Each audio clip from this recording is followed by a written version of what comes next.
Through the show, I've had an opportunity to meet a lot of people, and sometimes important people and rich people, famous people, well accomplished people. And we think, wow, they're so, you know what? They're people, people like you and me. You're going to meet someone who is all of those things. He's just people. And it's an amazing, refreshing conversation. Jon Parrish Peede, the president of Ashland University, is next on Purpose Under Pressure.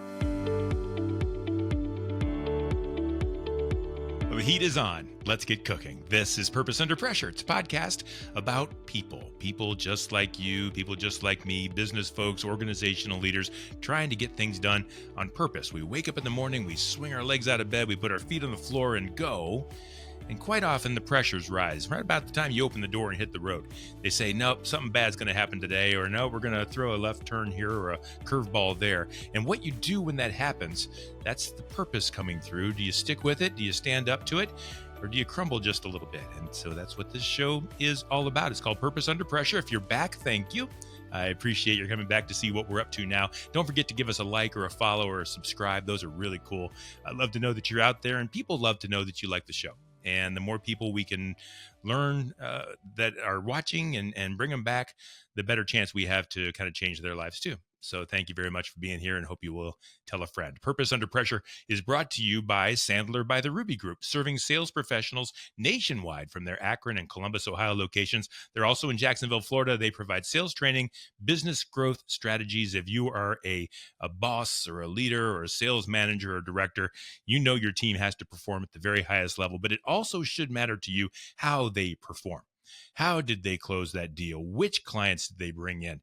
Was it on purpose? Because if it's not, if it's just a bunch, then something's not right. And that's what Sandler by the Ruby Group does try to focus on. They will help you grow, but you'll grow on purpose, and it'll do you good if you give them a call. You can check them out online at therubygroup.sandler.com.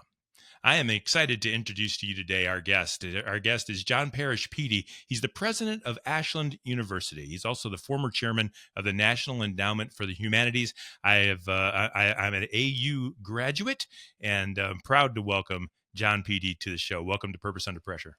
Oh, thank you. It's my pleasure, Bryan. Glad to be with you. Really glad you're here. I know that Ashland University is extremely important to Ashland, and I think most local education higher outlets are extremely important to their hometowns, and many places have them. And so it's good what you do. And I know you're not just here to churn out kids. I know you're here to turn things on, and I really do appreciate the efforts you're making here. Thank you. We have a wonderful team, and what I love is a community. And I think sometimes we forget that in higher ed, that at the end of the day, we're creating character in our students. We're awakening what's already in them. And we only do that and do that well if we are indeed a community at heart. And this is a community. I'm here in Ashland, and we thrive when you thrive when we thrive. And it's very important that we all grow together. I know it's not easy in higher education, but I know that Ashland University is going to make things happen. I'm interested. Let's start. Why are you here? What brings you here? What's your purpose for being here? What's good with you and with Ashland University right now? Let's start there. Well, my goodness, I could spend all the time about the university. I can say this, and we'll probably work backwards to how purpose in my life. I was always, from a young person, driven and creative. I would, as a little boy, draw, and then, and play sports, and write poetry. And it didn't seem odd to me that you would do all these things together. And certainly curiosity of the mind was important in my family. And I came to Ashland unexpectedly. So for 13 years in the federal government, I funded museums, libraries, universities. I think I had awarded at least $10 million to more than a dozen universities and museums in the state of Ohio, and had traveled to 43 states to give grants in person in a lot of nations. And at the end of my federal appointment, I usually had a White House appointment. I knew that I would run something large, ideally complex, whether that's a museum or a university or some kind of think tank. what I didn't know is that it would be Ashland University Mm. and Ashland Theological Seminary. And even more so, I didn't know that I would have a calling, the first calling of my life. I didn't know if I was fully the spiritual man I needed to be to have a calling. But at a point of 30 years of federal and university service, here I am with a calling. So I want to find out what that calling is, but I'm just as, if not more, interested to that moment in your life. You knew your federal government role was ending. You weren't sure you had a calling. You'd probably not heard of, perhaps, at Ashland University. I'm making assumptions here. Sure. Was there a moment when there was a fear? John, we don't think of presidents of universities having fear. You guys have it all figured out, right? But there might have been a moment where things were a little tough. um, I've been blessed that fear, with a few moments of my life, fear hasn't really been an element of my life, but anxiety, worry, of Yeah, course. yeah, yeah. And most of my government service was White House appointments. So you have the high of running a federal agency. I was confirmed by the U.S. Senate in my 40s to run a federal agency. Um, I was unanimously confirmed under President Trump. So I had been appointed previously by George Bush 43. President Obama had actually asked me to stay, even though I was appointed by the other party.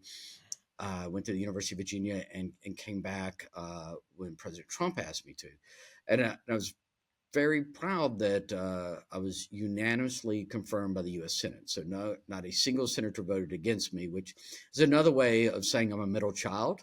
Uh, A um, little but something for everybody there, right? that's Yeah, that's right. yeah. That's right.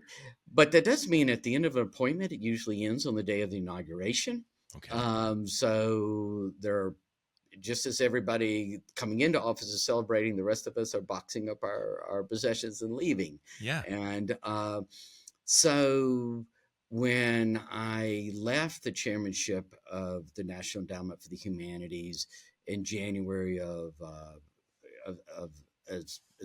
President Biden came in, Ashland was not on my radar. I had Yeah. spoken here before. I had been invited as a visiting writer in 2016, so I had been on campus. That same summer, I think I was a visiting writer at Miami, of Ohio too. So I've been in and out of the state a good bit, and I thought I would. My wife and I moved back to my native Mississippi. I thought, I'll write a book, I'll consult. And I did that. I did some First Amendment type projects in London. I worked on a landmine project in Vietnam with a museum. Interesting consulting, and I taught. I taught at a historically Black university in Mississippi as their visiting writer, and I was waiting for what the next step was. Yeah, those things, although very well accomplished and important, weren't your calling. No, they weren't, and what I'll work backwards to say, my career I've been very fortunate and great mentors. That sometimes people saw things in me that I didn't yet see in myself, or frankly didn't yet possess, to be even more candid, and they Yeah. let me develop it on the job. Um, and we move up sometimes in our career through good fortune, good leadership, sometimes just ambition, and we can do that and have a Christian life and other things. It's not the same as a calling. And so I Mm. was proud of those years, but and those were secular roles that I might have done some things very much to support institutions of faith, funding the Martin Luther King papers, or the C.S. Lewis papers placement at library, rather, at Wheaton College. So Hmm. I did things in my workplace that were of a spiritual nature. It's not the same as a calling. And my Okay. wife, who is a minister and has such a deep spiritual life, she's the one. She's the one. And in a hot February in Mississippi, said, "Everything you tell me you want is right here in this Ashland uh, job opportunity." Wow. And I'll add only one brief piece as we think about how purpose works. And thought that my hesitancy about applying was when you have something that you hope so deeply in yourself, that you prayed about in yourself, you're so worried that it won't happen for you, and the heartbreak of that. And then the other part is I thought if I applied, I'm quite likely to get this. And if I do, it is presumably the last career act of my life. Wow, that is pressure. And that was a stunning thing to face. You can walk away from a job. One should pause greatly before walking away from a calling. And so when your wife said that to you and when you opened your eyes to this and decided to make that leap, what was it about, because you had not done leading a higher education before. What was it that said, look, this isn't what I've done before. This is my calling and this is how I know I'm qualified to do it. What was that bridge like? And I think it was looking back at my career and laying, if you will, a grid over to explain it to a search committee. So, Ashland, our board, our community. Yes. So we're part of the Brother Church. So you want to talk about your spiritual commitments. We have a lot of CPAs that are graduates. We have a school of education at the doctorate level, MBA program. We have a school of nursing. And of course, undergraduate is the root of our residential undergraduate experience. And we have incarcerated students in 14 states through online education. It's an amazing program. And thank you. And so if I were on that board and that hiring committee, I'm thinking, boy, I better have somebody who's already been a president. And I'm in the peculiar position. I'm 55 years old, so been working professionally for at least 30 years. I've never held the same job twice ever. Okay. So some 6 formative times I've gone before groups over 30 years and said, I believe I have enough transferable skills or can learn on the job such to do this. And I tried to make that case to the board and to the committee. And the National Endowment for the Humanities is a larger budget. The university budget's about $100 million. The federal agency, my last year with extra COVID money, was $273 million. We might have had $400 million in and out of there. Mm-hmm. It's complicated. You'd meet in the morning with the White House and the Senate. And if we're meeting with the Trump White House in the morning and Schumer in the afternoon, these were not aligned parties, I think it's fair to say. And so that's fair. You learn if you treat everyone with respect, if you're transparent to both, if you have a set of values and stick to them and articulate them, it matters. And so that's a transferable skill. What I did realize about myself, and only in retrospect, every one of these jobs, from my first job as a university press book editor to a magazine publisher, a grant maker, I was a storyteller. This is probably I'm sure if we're doing the interview of your life, you are doing what I do. The culture of being a book editor was my mindset. Mm-hmm. I exist in the world to help understand somebody else's story and get it to the audience. And now I'm telling the story of this beautiful, transformative university. Mm-hmm. It's not my life story to tell. It's the university's, the alums, the professors, and the students' story to tell. Yeah. And as a book editor, sometimes, I would accept a professor's manuscript for publication, and I would put through 2,000 changes. And they would think, oh, if you thought it was that bad, why did you even accept it? And I said, no, I think there's just something underneath here you haven't quite gotten to yet. Yeah. And it's my job to help you get there. And it's my job to share your story. So I really want to commend the board and the search committee, because an editor is an uncommon practice. And I ran a federal agency that only 13 people have ever run. So it's hard to say that I know exactly what that job is. Yeah. They know what a dean is and a provost is and president is. Mm-hmm. And I think the idea that we're seeing across the country in higher ed, that these presidencies are such complex business endeavors Yes. that you're going to want somebody that has a broad range of experiences and in all candor, the ability to work through complicated political matters with an academic background. That's probably the resume will increasingly see selected.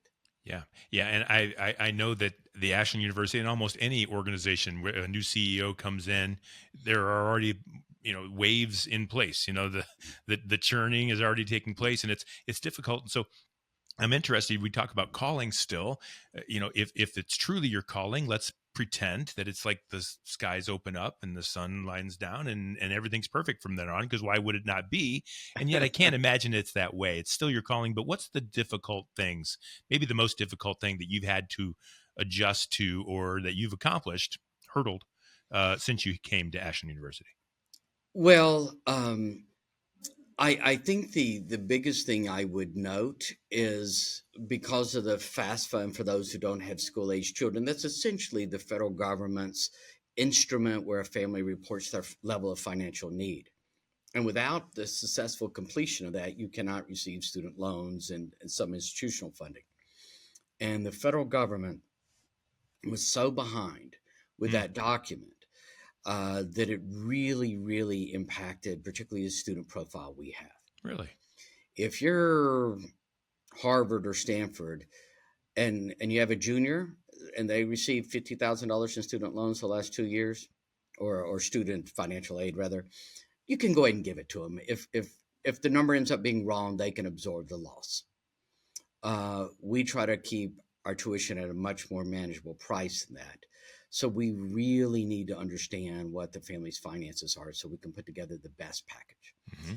And by the time I started interviewing in February, it was well in the papers that the FAFSA problems were going on at the Department of Education, but it was never understood how badly that would be bungled. There's not really a kind way to put it. It was, as the Department of Education admits itself, a colossal technical failure. Wow. And such that they brought in outside individuals to take it over. That had a tremendous financial impact on the university. So the biggest challenge was to arrive and say to our team that I was just getting to know, we will get through this. And by the way, we will get through this in a methodical way, not by the easy route of saying, regretfully, we're going to eliminate 30 positions or 50 positions. These were the dollar amounts we were looking at. And turning to the board and saying, we're going to have to work through a deficit this year. They were already projecting a deficit for next year. And I said, and I'm still saying there'll be a deficit next year and break even in 2027. And then to pivot out of that meeting and say to our advancement team, our fundraisers, who I had not yet met, and to change, I'll use the idea of purpose, to change the purpose within the purpose. So we have a lot of people that have had great success here in Ohio through farming, through gas and oil, and they might be making estate plans that these are things that will happen in 20 or 30 years, that they will have transfer gifts as part of their estates. Going to somebody who's already made that remarkable commitment and saying, sir, ma'am, I need to know if you could also give this year in a manner that you weren't previously being asked. It was always the same purpose of our advancement team, which is to secure funds such that we could retain a wonderful faculty members and that we could recruit great students. And now saying our purpose is focusing on annual giving, which can often be the hardest part, right? And what I can say is the team responded so remarkably well. I think they saw in one another skills that maybe they had not realized. And one of my jobs is to help say to them, it's inside you. I see it. I believe in it. Um, we can do this together. And so that was the great challenge, an outside force impacting our enrollment and trying to get an entire team, a skilled team, to pivot to essentially a new task. And that's the hallmark of a great leader. You don't need me to tell you that. Not every leader has that ability to bring the best out of his or her people. And we can say we do it, but it's getting it done is a whole different story. So I'm glad you're actually seeing the fruits of those efforts. I want to talk a little bit about the future of higher education as we move forward. But I'm interested if now is a good time. I've got you here, so I have to Yeah. ask. Right now, it's 2025, and the world is changing at the government level, and Elon Musk and Donald Trump, and there's Doge, and there's so you have had a unique experience here, and you have been responsible for spending or allocating dollars, millions of dollars at the government level. You're also at the university where you receive. Yeah. What's going on? Is it as bad as we see? Did you see evidence of fraud at the level? What can we do, as Americans or as people, to kind of ride the ship and see it? No one wants to waste a dollar, and how Sure. can we work on that? Sure. So I spent 13 years in federal service at the National Endowment for the Arts and National Endowment for the Humanities, and very young in my college years at the Veterans Administration, Veterans Affairs. I never personally witnessed in my two agencies that I was of a leadership position, never witnessed fraud. And somebody might agree or disagree about a grant, but I never witnessed waste. Right. I will tell you, for 7 years, though, in my longest federal appointment across two administrations, two political parties. For 7 years, I worked with U.S. troops, helping them therapeutically process the war experience. There was an Oscar-nominated film that was part of that, and a New York Times bestselling book that was part of that, called Operation Homecoming. Okay. So I was in Afghanistan, about 30 military bases over 7 years. Uh, the Department of Defense's budget has an extraordinary amount of waste in it. Mm. Uh, I'm a deeply patriotic person, love my nation, Mm. uh, watched young men and women make, in some cases, the ultimate sacrifice. I did not witness it in person. I want to make sure that precision of my wording there. But we would edit books of their stories, in between the hardback printing and the paperback. The later paperback contributors were now deceased. So, my utmost respect, and yet at the top of the Pentagon, do we need a thorough accounting for how those tax dollars are spent? Categorically, we do. And so, I'm going to say, as somebody that works in higher ed and serves in federal government, um, I don't want waste in my organization, and I don't want it in my federal government. And some actions are overdue, and some of us are certainly having to work through the manner in which that waste and possibly fraud is being dealt with. So Yep. I do carefully look at federal grants we have, or Ohio grants that are fully federally funded. And we have to think about what happens if the funds simply don't come through. And we don't have the same pressure that Johns Hopkins University, for example, in Maryland, has just laid off 2,200 employees. And the reason they say laid off is because of union rules. They can't terminate them originally. Now, if you have 2,200 people working on federal grants, you're essentially running a federal agency within a university almost, and Yes. that gives you a sense of their R&D, their research and development. Ashland isn't a research and development R1 university, so we're less impacted um, than some of the Stanfords, the Caltechs, the MITs, even less impacted than, say, Ohio State. We have been fortunate that we've been largely donor supported, and again, we run a lean budget, Hmm. and we try to keep our tuition reasonable through that. And and thank you for sharing that. I know it's not easy. I can't imagine it's easy to talk about politics and this is right, that's wrong. I don't think anybody wants to even do that anymore, which is maybe another topic for another day, because we need to discuss these things. But I appreciate your vulnerability and sharing some of your thoughts there.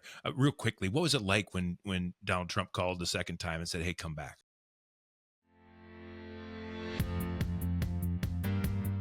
Everyone in the organization needs to know how to sell.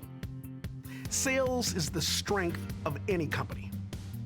Whether or not you're in marketing, operations, or even finance, everyone has a strong shared accountability towards driving top-line revenue. Whether or not you're client-facing or talking over the phone, you're able to build a stronger level of rapport with the clients. Everyone in the organization shares that responsibility to know how to sell.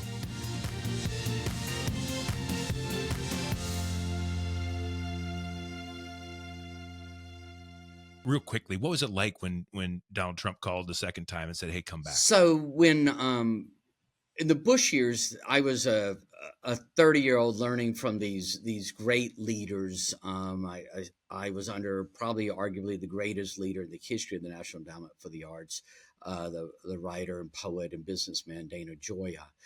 And so when President Trump asked me to come back for a second time to run a federal agency, that was a great surprise and honor.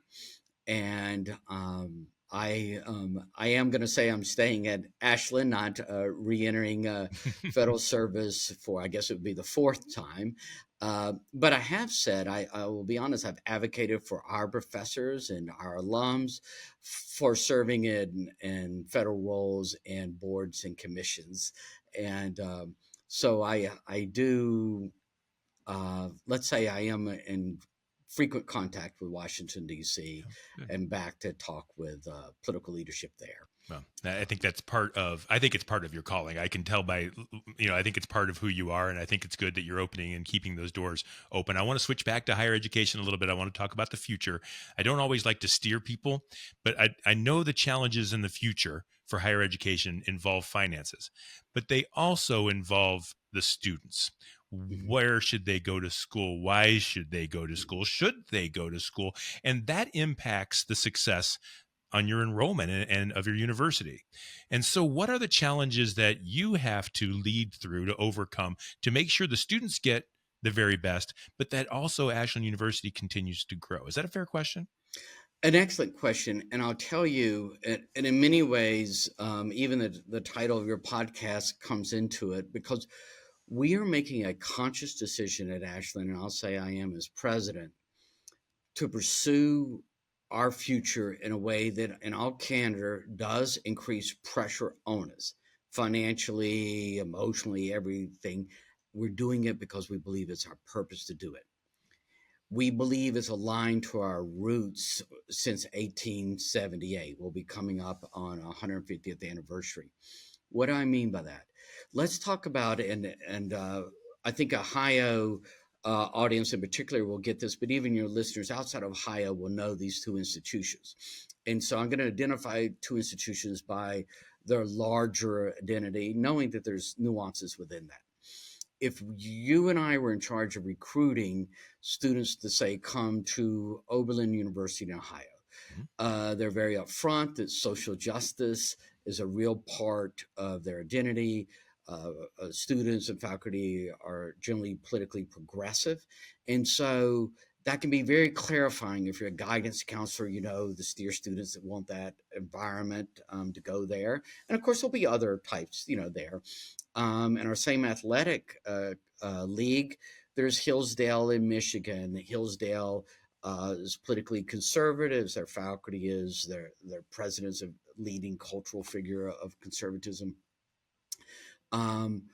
And we have other institutions that are very Christian faith-based. You have to sign a statement of faith to even be allowed to matriculate to the university. And then here's Ashland. Hmm. We're trying to do something different. Now, I, as president, sign a statement of our Christian faith, and I proudly do so. But if you're agnostic, you're welcome here. If you're Hindu, you're welcome That's here. right. If you go to our chapel services on campus, as you and I have here, wonderful. If you stay in your dorm, that is your right. And so we're trying to say that we believe America is, I'm still going to use the word I was, there's this melting pot, right? And then the fullness of your life, you're going to meet people and work with people of all different political views and religious views and cultural backgrounds. So we want the college to be that. I can tell you that is a harder way to recruit. We are trying this third way. And that means some students are going to say, oh, I want more people of my type. Yeah, that's right. Well, The brand comes in. so I'm going to go there. I can tell you every once in a while when I'm looking at the pressure of trying to recruit with the profile we have, then I have a night like the election night, the presidential election night. So I went over to our building where Ashbrook Center, it is I would say politically conservative group that was founded. Reagan opened up the first opening of the Ashbrook Center, which is a separate 501c3 on our campus. Many of our professors teach there, our political scientists and our historians. Margaret Thatcher and others have spoken there. And yet I meet these wonderfully well-rounded students, and they just want to read works of history and really have debates. And they're not a monolithic group.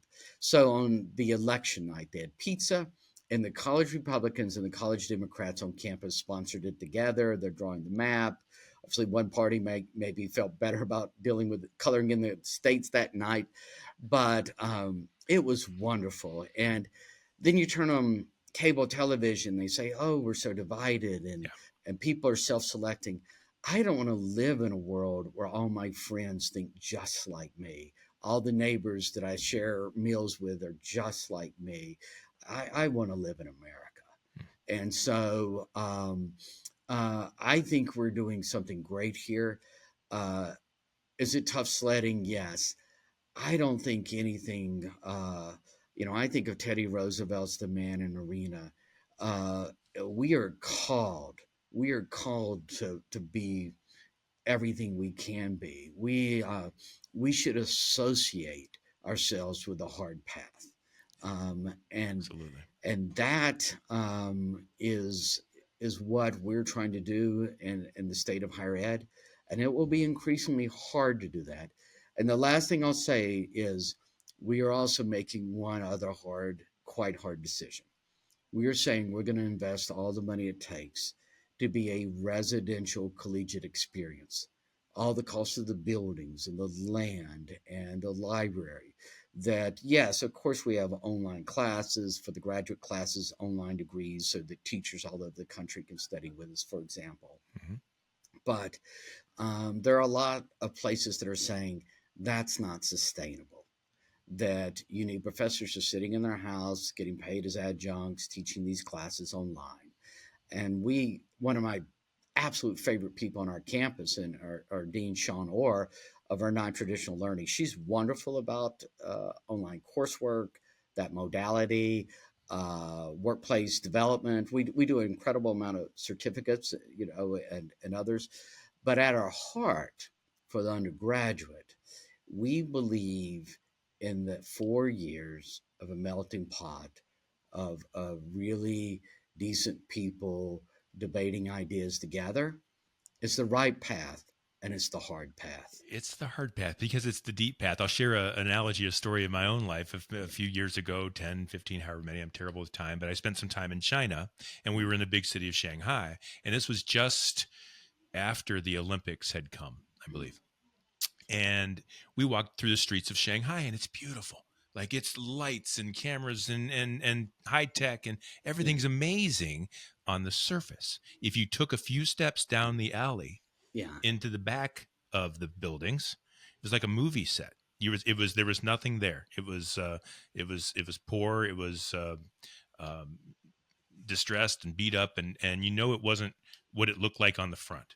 And I Right. think it's easy to put a facade on things and to promote the Right. facade because people want that, Right. but they've got to have the true experience inside, the deep experience to really make it count. And I think you're doing that, and that's good. Well, I really like the way you painted that because it makes it very real. Um, and and I think it is your takeaway. Tell me about the difference of what you perceived it to be, what was in reality, because I think that's the other responsibility we have as leaders, is to help people understand that it there's perception and reality should be quite close together. Yeah, because if was that a question for me? Yeah. Yes. Because if so many people, I think the largest percentage of people will just keep walking down that street and they won't take a look down the end. And so putting Yes. up that facade will make a few dollars or will make the Yeah. right impression on the masses. But I don't think Ashland University is there for the masses. I think it's there for a small group or it's not the masses. It's a lot of people. It's not everyone.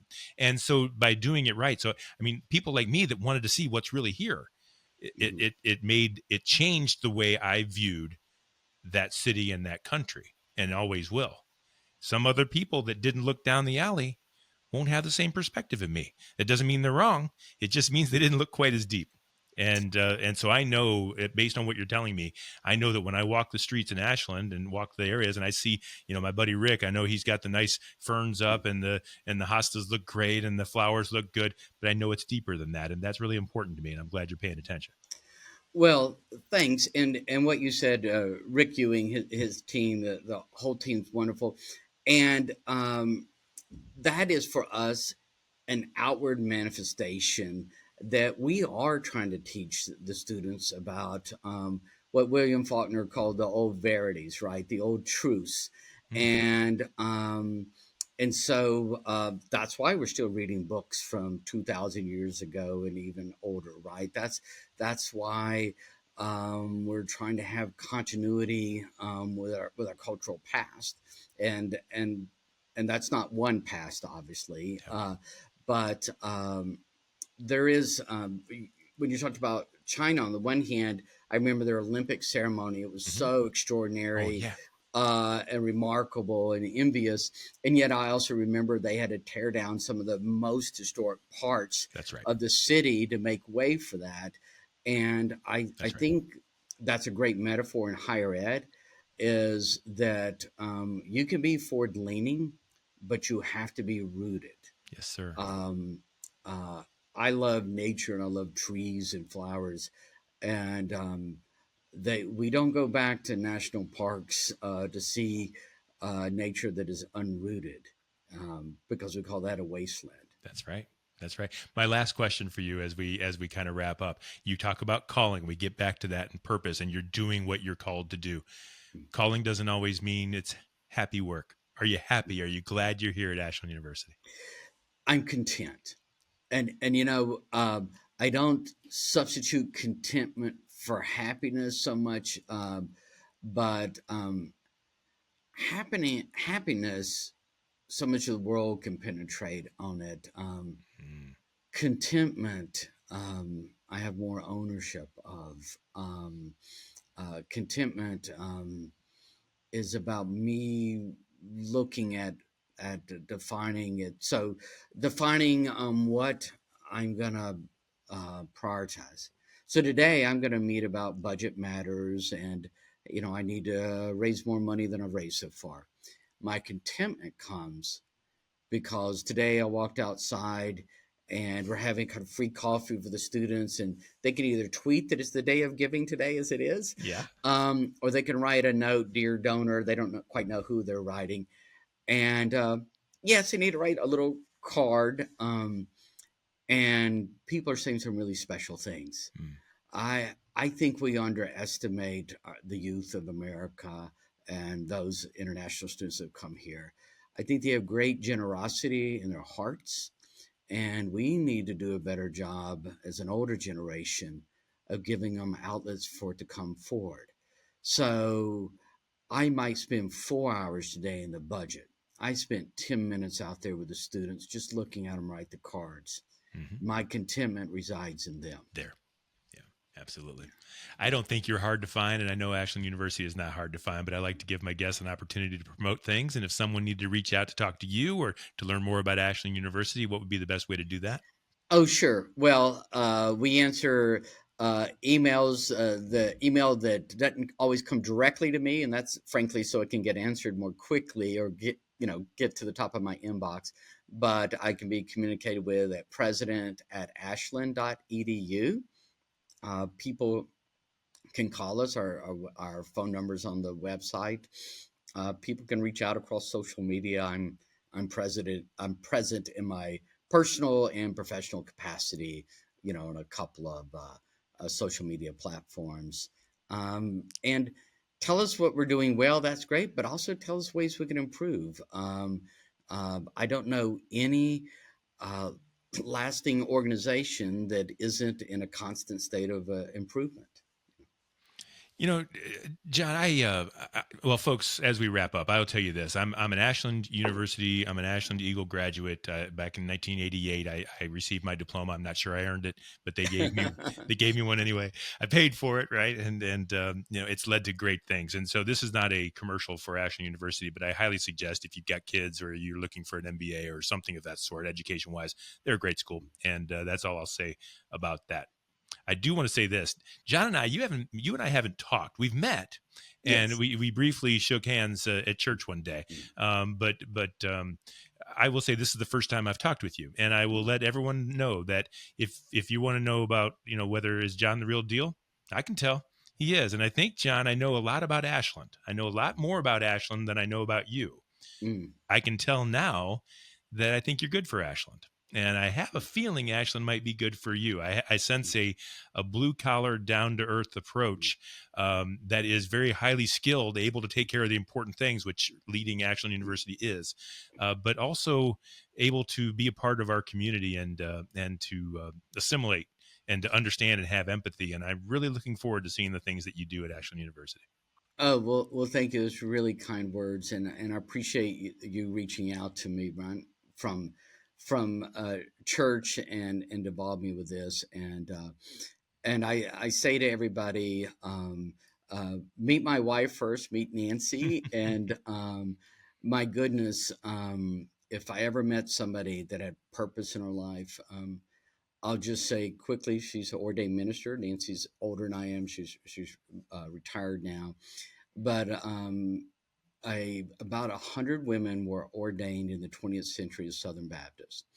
And so she had churches. She was called by God. She had a business degree, but she was called by God to be a minister. And she couldn't find churches in the South, even with her ordination at the Southern Baptist, rather her degree at the Southern Baptist Seminary. So those were closed doors. But Harvard University asked her to be the chaplain over all Southern Baptists. So she was ordained in Boston. And she had a purpose from the time I ever met her, and I was always finding mine. That might be one of my advice. If find somebody who has it more together than you do, and I did. And 30 years later, we're still quite happy we did so. Good. And so Nancy and I both have been welcomed so much by the community, and that's been quite special. That's good, and that's really important. And I'll have to talk with Nancy because I'm very interested. I didn't know until fairly recently, within the last couple of years, that in many churches, women aren't allowed. It's not allowed for them to speak. The people will walk out if, and I know I'm not trying to be against any religion. Whatever Yes. you think is fine, but I just didn't know it, and I was really surprised by that. Yeah, so she completed her MDiv at Southern Seminary, and that's Southern Baptist Seminary. And then later, when she was at Harvard, she went to study with the Jesuits. So she actually was pursuing degrees with two groups that said, she can't be in the pulpit as a minister. Right. And her instruction to me, her takeaway was sometimes you leave organizations, right, because a difference in your values or perspective. Sometimes you stay within them, hoping that your presence will be a positive influence. Absolutely. And we've had those conversations as I've gone in and out of presidential appointments. Boy, I bet. Jon, you've lived and will live and will continue to live an amazing and well-led life. So my best to you, and I wish you nothing but the best here at Ashland University. Oh, well, thank you. This has been an absolute pleasure, and thank you for the time. Thank you. That's Jon Parrish Peede. He's the new president of Ashland University. If you see him around town, say hello and good luck. I know he'll appreciate that. And folks, I just really do appreciate Jon being a part of this show. And he's a guest on Purpose Under Pressure. It's brought to you by Sandler by the Ruby Group, where sellers are under pressure to perform. We know that Sandler will do everything they can to help you to succeed, not just in succession, but on purpose. You're going to find all past episodes of Purpose Under Pressure at bryanmediastrategies.com/podcast and wherever you stream your favorite shows. We do this every week, and we will see you again next time on Purpose.